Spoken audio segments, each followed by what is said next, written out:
Mireia Belmonte, Iñaki Aguilar i Ona Carbonell, present i futur de la natació catalana.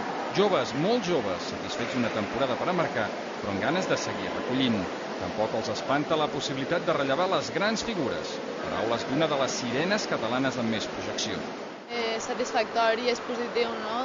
Sempre saber que pots arribar a un nivell tan alt com ha arribat la Gemma, jo sempre dic el mateix, a mi m'agrada treballar i m'agrada tenir uns punts ben alts per assumir-los i estic contenta de poder fer aquest repte, no?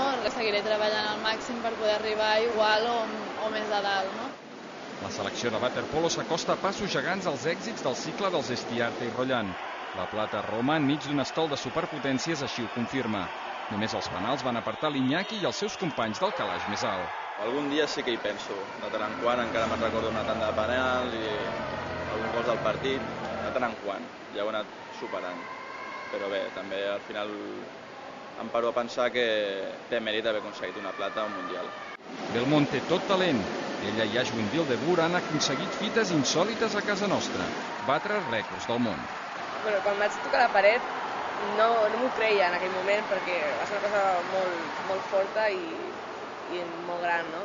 Però després sí que ho vas veient a poc i vas donar compte que és una cosa molt gran, que ningú ha anat més ràpid que tu en tota la història. Minivacances merescudíssimes per als talents de l'aigua.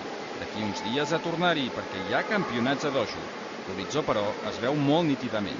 Londres 2012.